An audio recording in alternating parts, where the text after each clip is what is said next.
Dear NEET students, welcome to my class. So now we will do theories of evolution. So beta, theories of evolution.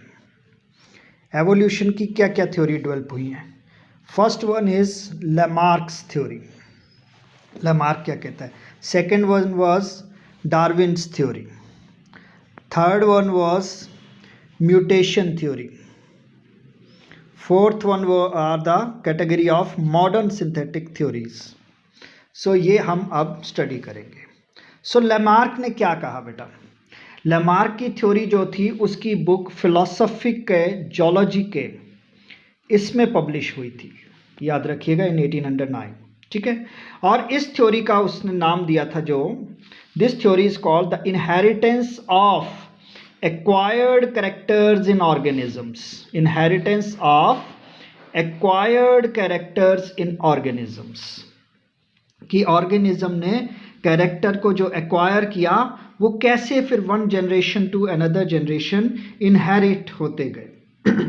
सो अब इसमें क्या कहा जाता है? It is said that the changes in the structure and function of any organ acquired during the lifetime of an individual in response to changes in the surrounding environment which are inherited by its offsprings and keep on adding up over the period of time.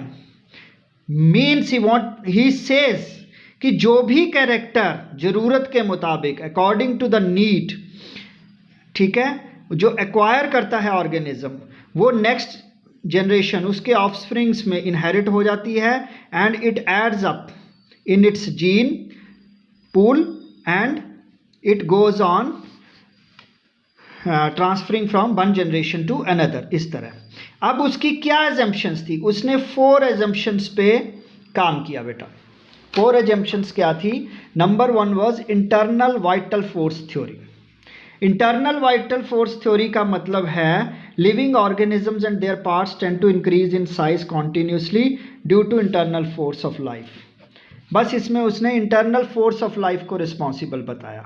Second क्या था? Effect of environment and new needs कि organisms की environment के according क्या क्या ज़रूरतें develop हुई. ठंडा है, गर्म है, हाई एल्टीट्यूड्स है, डेजर्ट है, क्या है, और एनवायरनमेंट ने कैसे उसको इफेक्ट किया, तब उसने कैसे उसके साथ बिहेव किया या उसको रिस्पॉन्स दिया. इन सब फैक्टर्स को मिला के बना effect of environment and the new needs. और this is also responsible for evolution. Third Lamarck ने क्या बोला?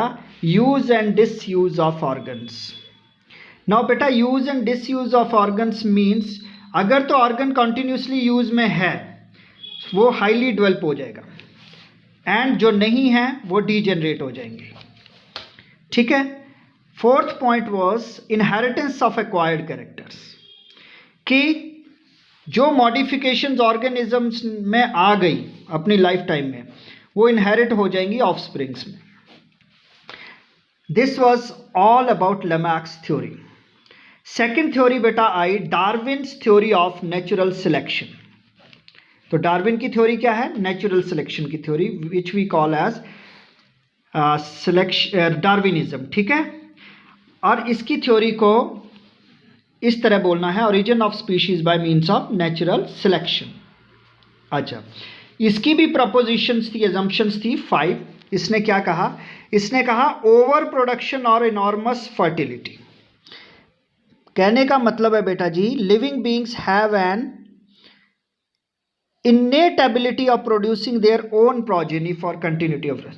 कि हर लिविंग ऑर्गेनिज्म की एक innate inherited अपने अंदर जो है ऑलरेडी एग्जिस्टिंग innate ability है to produce their own progeny offsprings.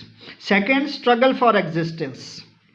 Struggle for existence, Darwin was influenced by T.R. Malthus, who said that if unchecked human population will increase in geometric progression and food resources etc.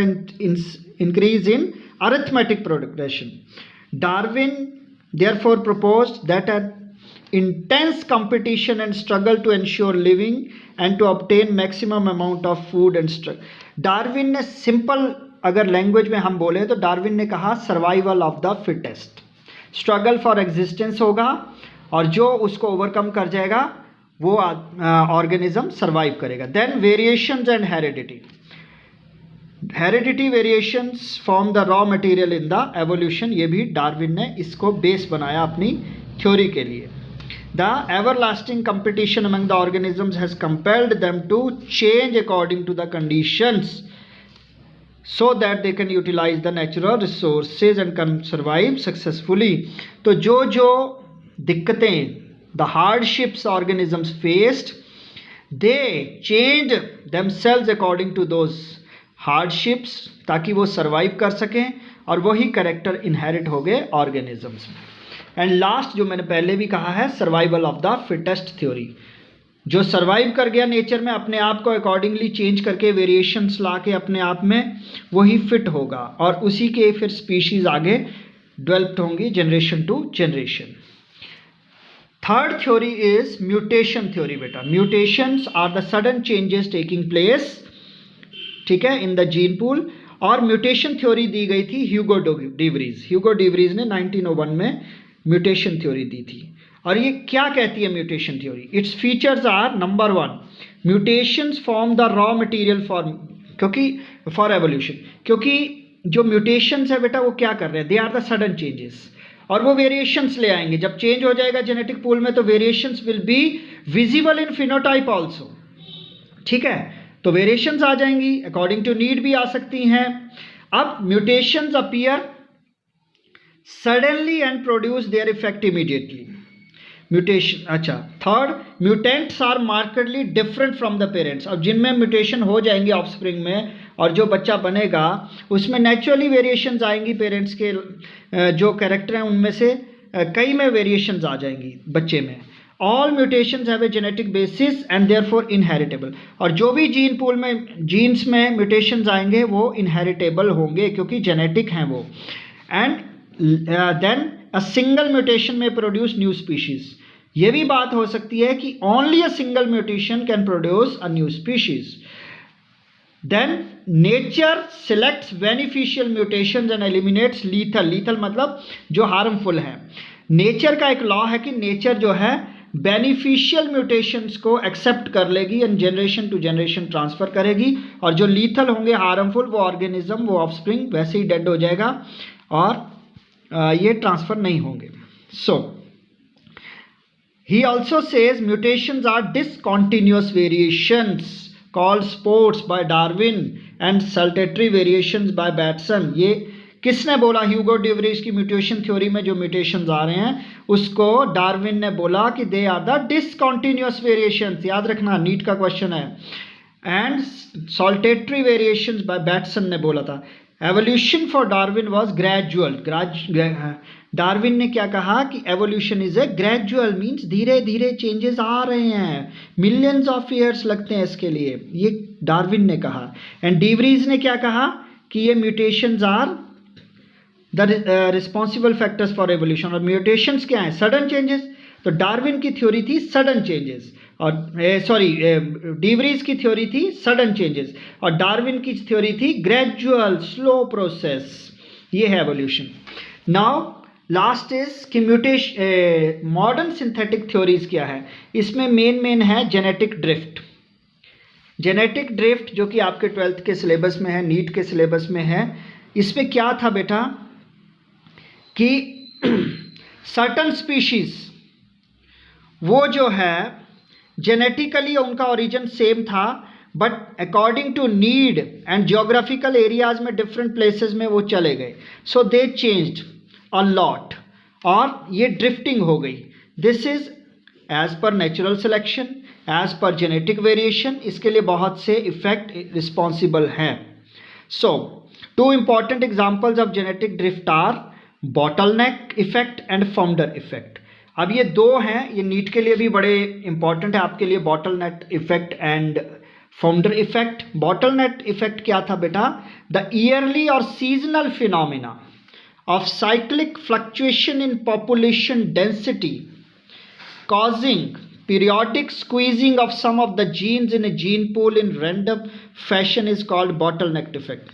Means जो seasonal या yearly cyclic fluctuation हो रही हैं population density में, कम या ज़्यादा जो भी है, इसकी वजह से जीन्स जो हैं जीन पूल में वो अफेक्टेड हो रहे हैं, ठीक है, उनमें कमी आ रही है, उनमें चेंजेस आ रहे हैं, और रैंडम फैशन है, इसका कोई रेगुलर फैशन नहीं है, सडन है ये।